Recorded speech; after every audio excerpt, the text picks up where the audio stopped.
ఈరోజు అనంతపురం ముస్లిం minority JAC ఆధ్వర్యంలో ఏదైతే వక్ఫ్ సవరణ చట్టం బిల్లును ముందు నుంచి కూడా అన్ని రాజకీయ పార్టీలను భారతదేశంలో ఉండే ఎక్కువ శాతం సెక్యులర్ గా ఉండే రాజకీయ పార్టీలన్నీ కూడా వ్యతిరేకించడం జరిగింది. ఇదందరికీ మీకు తెలిసినటువంటి విషయం. ప్రత్యేకంగా మన రాష్ట్రానికి వస్తే ఈ రాష్ట్రంలో ఉండే ఏదైతే ఇప్పుడు ఎన్డీఏ కూటమిలో భాగంగా రాజకీయ పార్టీలు ఉన్నాయో ఈ రాజకీయ పార్టీలన్నీ కూడా ఆ బిల్లుకు బేషరతుగా మద్దతు ఇవ్వడం జరిగింది. మద్దతు ఇస్తే పర్వాలేదు కానీ వేషధారణ కూడా ఒక రాజకీయ పార్టీ అయితే పవన్ కళ్యాణ్ గారి పార్టీ, ఆయన వేషధారణ కూడా పూర్తి స్థాయిలో ముస్లింలకు వ్యతిరేకంగా, మైనార్టీలకు వ్యతిరేకంగా ఒక ధర్మాన్ని పట్టుకొని ఒక లీడర్ గా ఉన్నప్పుడు ఏ రకంగా ఉండాలా, ఒక లీడర్ అంటే లీడర్షిప్ క్వాలిటీస్ బయటకు వచ్చిన తర్వాత అన్ని కులాల వారు, అన్ని మతాల వారు, అన్ని వర్గాల వారు, అన్ని ప్రాంతాల వారు కలుపుకొని పోయేదే లీడర్షిప్ అంటారు తప్ప ఒకే ధర్మం, ఒకే నీతి, ఇంట్లో ఏ రకంగా అయితే గర్భగుడిలో ఉన్నారో అదే రకంగా ప్రజల మధ్యన కూడా ఉంటే వాడిని సన్యాసి అంటారు తప్ప వాళ్ళని రాజకీయ నాయకులు అంటారు. ఇట్లాంటి సన్యాసుల దాంట్లో మనం ప్రభుత్వంలో మనం ఉంటా ఉంటే పూర్తి స్థాయిలో బాధపడుతున్నాం.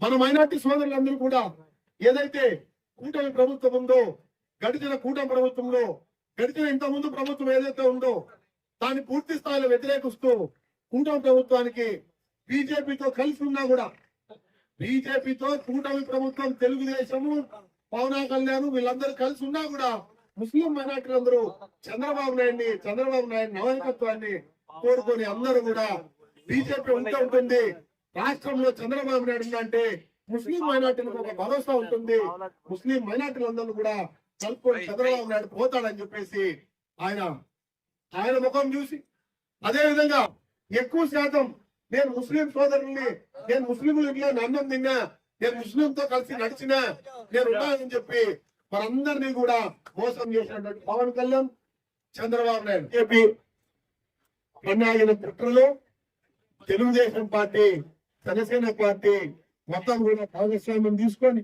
ముస్లిం మైనార్టీలందరూ కూడా మన మసీదులు, మన దర్గాలు, మన జమాతులు ఉండే ప్లేసుల్లో, ముసల్లాలు ఉండే ప్లేసుల్లో ప్రతి ఒక్క పెద్ద మనిషి ఇంటికాడికి కూడా అయా ముస్లింలకు మేము భరోసా కల్పిస్తున్నాం, ఈసారి కేంద్రంలో బీజేపీ ప్రభుత్వం ఉన్నా రాష్ట్రంలో మా కూటమి ప్రభుత్వంలో ముస్లింలకు ఏ విధంగా డోకా ఉండదని చెప్పేసి మనందరి దగ్గర కూడా మన మసీదుల దగ్గర రావడం జరిగింది, మనతో మాట్లాడడం జరిగింది.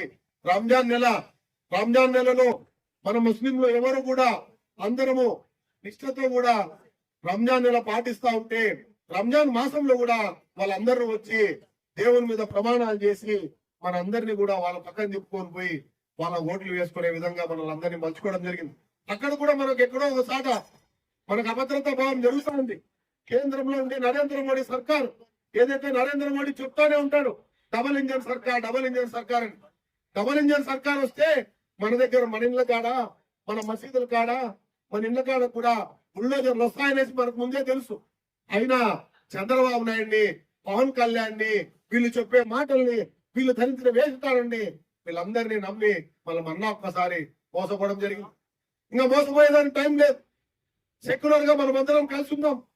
మనం ఎవరు ఏ పార్టీ అయినా, నేను ముందు నుంచి కూడా ఒకటే చెప్తున్నా, మన అజెండా మాత్రం ఒకటే, ముస్లింల హక్కుల, ముస్లిం ప్రజాస్వామ్యం, ముస్లింలకు మనం ఎవరైతే మన కులానికి మనం సెక్యులర్ భావాలతో ముందుకు వచ్చే వాళ్ళందరినీ కలుపుకొని పోయి మన దండాలన్నీ పక్కన పెట్టి మన అందరి అజెండా ఒకటి. ఇప్పుడు మన అందరి అజెండా ఏదైతే ఉందో అది వక్ఫ్ సవరణ చట్టం.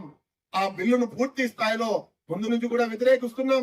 ఇప్పుడు అన్ని రాజకీయ పార్టీలు కూడా మనం అందరం కలిసి మన జెండాలన్నీ పక్కన పెట్టి కేవలం ఒకే అజెండాతో ముందుకెళ్తేనే ఈ కార్యం సిద్ధి చేసుకోవచ్చు. ఈరోజు బహుశా శుక్రవారం కావడం వల్ల కొంతవరకు తగ్గినారని చెప్పేసి మనమేం పెద్ద టెన్షన్ పడాల్సిన పనిలే. ముస్లిం సమాజం అంతా కూడా ఈరోజు మనమే కాదు, సెక్యులర్ భావాలతో ఉండే హిందూ సోదరులు కూడా మన దగ్గరకు వచ్చారు. గడిచిన ముందు రోజుల్లో కానీ మనం చెప్పడం జరిగింది, ఈ రోజు మనకు ఎవరికి అన్యాయం జరుగుతుంది, ఇది కేవలం ముస్లిం సమాజం అనుకుంటే చాలా తప్పు. హిందూ సోదరులు కూడా, క్రిస్టియన్ సోదరులు కూడా ప్రతి ఒక్కరూ ఈ విషయాన్ని ఆలోచించాలా.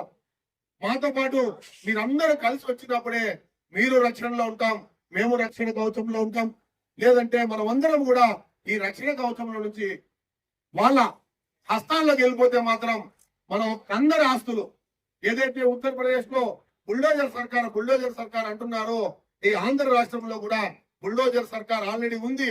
ఇంకా అక్కడి నుంచి బుల్డోజర్లు వచ్చేది ఒకటే. మనం మేల్కోకపోతే మనం అందరం కూడా ఇబ్బంది పడతామని తెలియజేసుకుంటూ ఈ అవకాశాన్ని ఇచ్చినటువంటి యూజేసి మిత్రులందరికీ, దాంట్లో నన్ను భాగస్వామ్యం చేసినందువల్ల ప్రతి ఒక్కరికి పేరు పేరున కృతజ్ఞతలు తెలియజేసుకుంటున్నాను.